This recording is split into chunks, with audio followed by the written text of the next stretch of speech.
Welcome. इस बार हम discuss करेंगे मुगल सल्तनत का पार्ट 5 यानी कि शाहजहां के बारे में।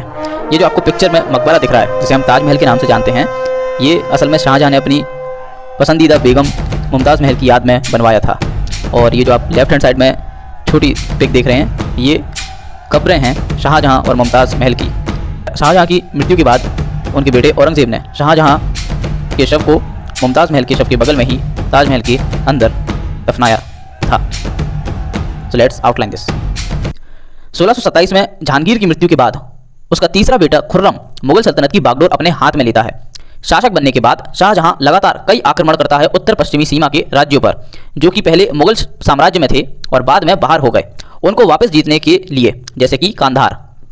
शाहजहां की उत्तर पश्चिमी खोए हुए राज्यों को वापस जीतने की रणनीति बहुत ज़्यादा सफल नहीं हो पाती है, क्योंकि यहाँ पर शाहजहां को कई सारे सैनिकों और संपदा का नुकसान होता है। वहीं दूसरी ओर दक्कन क्षेत्र में शाहजहां की रणनीति कारगर साबित होती है। शाहजहां अहमदनगर को हरा पाने में 1536 में सफल होता है और उसे मुगल सल्तनत में मिला लेता है। बीजापुर और गोलकुंडा शांति संधि करते हैं मुगल शासक शाहजहां के साथ। इस तरह दक्कन क्षेत्र 4 मुगल रियासतों में बांट दिया जाता है: खानदेश, बेरार, तेलंगाना और दौलताबाद। दक्कन क्षेत्र की सभी रियासतों पर शासन का अधिकार शाहजहां के बेटे औरंगजेब को दिया जाता है। शाहजहां की संतानें। शाहजहां का पहला निकाह सफाविद सल्तनत की राजकुमारी खानदारी बेगम से 1609 में हुआ। इस शादी से शाहजहां को अपनी पहली बेटी परहेज बानो बेगम मिली। अगला महत्वपूर्ण निकाह मुगल सल्तनत में सेवा दे रहे एक प्रतिष्ठित ईरानी परिवार की बेटी आरजुमंद बानो बेगम, जो आगे चलकर मुमताज़ महल कही जाती हैं, से हुआ 1612 में। इनके पिता आसिफ खान थे, जो नूरजहां के बड़े भाई थे। इस शादी से जहान आरा बेगम, दारा शिको, शाह शुजा, रोशन आरा बेगम, औरंगजेब, मुराद बख्श, गौहर आरा बेगम शाहजहां को संतान के रूप में मिले।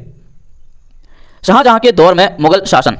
युद्धों में शामिल होते ही शाहजहां ने असाधारण रणकौशल दिखाया और 1614 में ही उस मेवाड़ को, जो कि अकबर के समय से मुगल सल्तनत के अधीन नहीं था, उसे मुगल सल्तनत के अधीन ला पाने में सफल होता है। लगभग 1 साल चली लड़ाई के बाद मेवाड़ के राजा राणा अमर सिंह मान जाते हैं मुगलों के साथ सशर्त शांति संधि करने के लिए।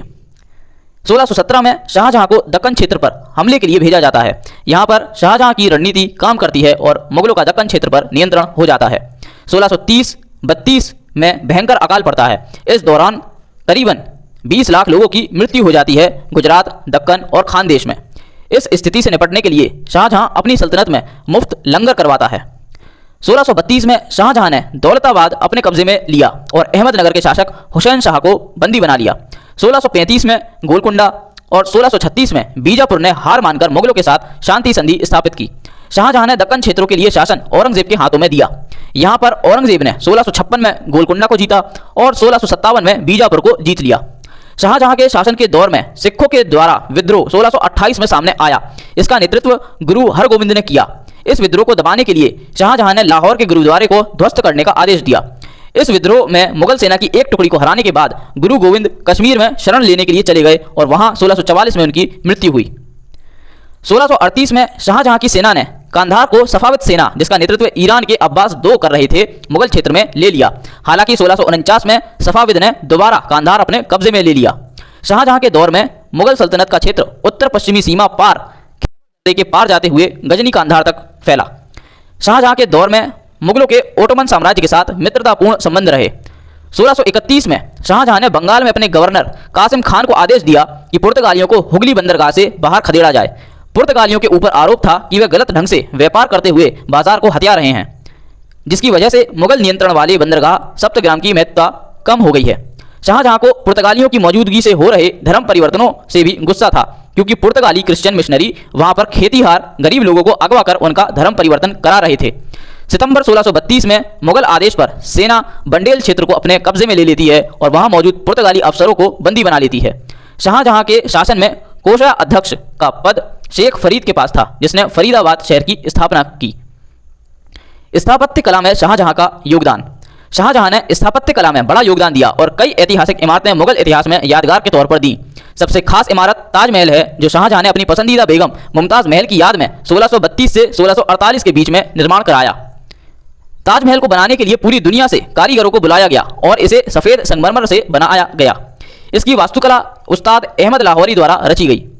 इसके अलावा मुख्य इमारतें जो शाहजहां के द्वारा बनवाई गईं, दिल्ली का लाल किला, आगरा का किला, जामा मस्जिद, वजीर खान का मकबरा, मोती मस्जिद, शालीमार बाग, लाहौर के किले के कुछ हिस्से, महाबत खान का मकबरा पेशावर में, छोटी कुतुब मीनार हथसल में, जहांगीर का मकबरा जिसके निर्माण की देखरेख नूरजहां ने करी, शाहजहां का मकबरा थट्टा में।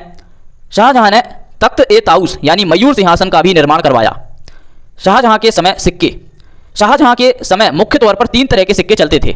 सोने के सिक्के जिन्हें मोहर कहते थे, चांदी के सिक्कों को रुपया कहते थे और तांबे के सिक्के को दम कहते थे। शाहजहां के शासक बनने से पहले के समय के सिक्कों पर खुर्रम नाम लिखित मिलता है।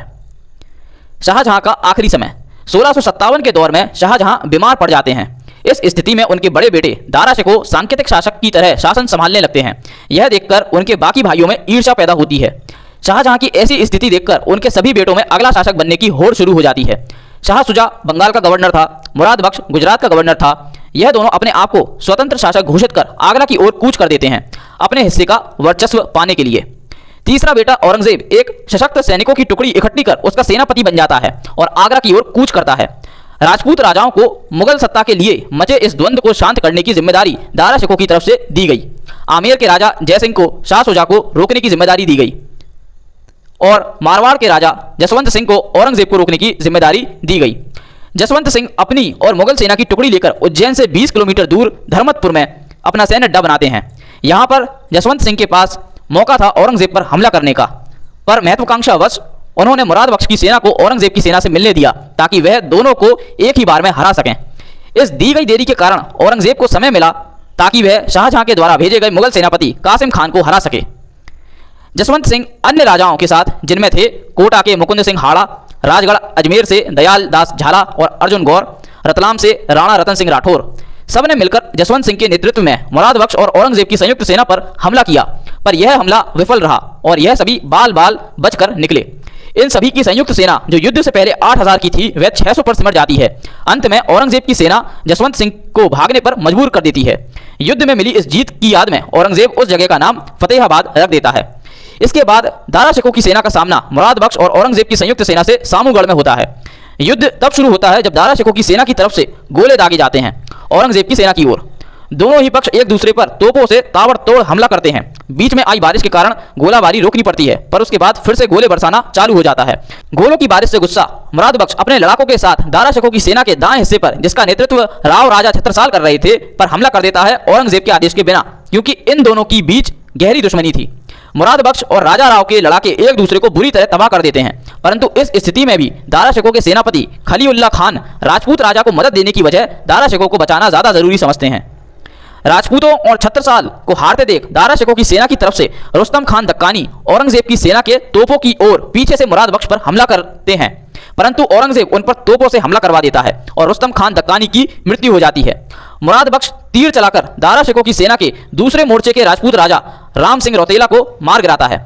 जब दारा शिकोह को अपने खास सहयोगियों छत्रसाल, राजा राम रौतेला और रुस्तम खान दक्कानी के मारे जाने की खबर मिलती है तो दारा शिकोह अपने सहयोगियों के साथ घायल मुराद बख्श की ओर जाने का निश्चय करता है, परंतु जाते समय औरंगजेब के तोप दारा शिकोह पर गोले बरसाते हैं। यह देखकर दारा शिकोह वापस आकर अपने सेनापति खलीउल्लाह खान को तोपों के हमले में सहयोग देना बेहतर समझते हैं। खलीउल्लाह खान की मदद के लिए दारा शिकोह अपने हाथी से नीचे उतरकर आते हैं। उनके उतर के आने के बाद उनका हाथी युद्ध स्थल पर भागने लगता है, जिससे दारा शिकोह की सेना के सैनिकों को लगता है कि दारा शिकोह मार दिए गए हैं और उनकी हार हो गई है और सारे सैनिक यहाँ वहाँ भागने लगते हैं। नतीजा यह होता है कि दारा शिकोह की सेना समर्पण कर देती है औरंगजेब की सेना के सामने। दारा शिकोह भले ही शाहजहां के बाद सबसे काबिल व्यक्ति थे मुगल परिवार में, परंतु युद्ध नीति में अपरिपक्वता के कारण उनकी हार होती है। इसके बाद औरंगजेब आगरा की ओर कूच करते हैं और आगरा को घेर लेते हैं। औरंगजेब आगरा शहर में पानी की आवाजाही रोक देते हैं। ऐसा होते ही शाहजहां समर्पण कर देते हैं औरंगजेब के सामने। इसके बाद शाहजहां को अयोग्य करार देकर आगरा के किले में ही बंदी बना दिया जाता है। दारा शिकोह को बंदी बनाकर आगरा की गलियों में घुमाया जाता है और उसे गैर मुस्लिम घोषित कर दिया जाता है औरंगजेब के द्वारा। इसके बाद औरंगजेब के आदेश पर दारा शिकोह और उसके बेटे सुलेमान शिकोह को मौत की सजा दी जाती है। इसके बाद औरंगजेब शासन संभालता है, परंतु बाद में उसे युद्ध करना पड़ता है अपने बड़े भाई शाह सुजा से खजुआ के युद्ध 1659 में। शाहजहां को बंदी बना लिए जाने पर शाहजहां की बड़ी बेटी जहान आरा अपने पिता के साथ उनकी देखभाल के लिए रहती है। जनवरी 1666 में शाहजहां बीमार पड़ जाते हैं। 22 जनवरी 1666 को शाहजहां की तबीयत बिगड़ जाती है और बाद में उनकी 74 साल की उम्र में मृत्यु हो जाती है। जहान आरा बड़े स्तर पर शाहजहां के अंतिम समय की क्रियाएं करना चाहती थी, परंतु औरंगजेब उसे मना कर देता है। बाद में शाहजहां के शरीर को ले जाकर ताजमहल में मुमताज महल के बगल में दफना दिया जाता है। तो यहाँ हमने डिस्कस किया मुगल सल्तनत का पार्ट 5 यानी कि शाहजहां के बारे में। इसके बाद का पार्ट हम अगले वीडियो में डिस्कस करेंगे, जिसमें हम जानेंगे औरंगजेब के बारे में। वीडियो देखने के लिए थैंक यू।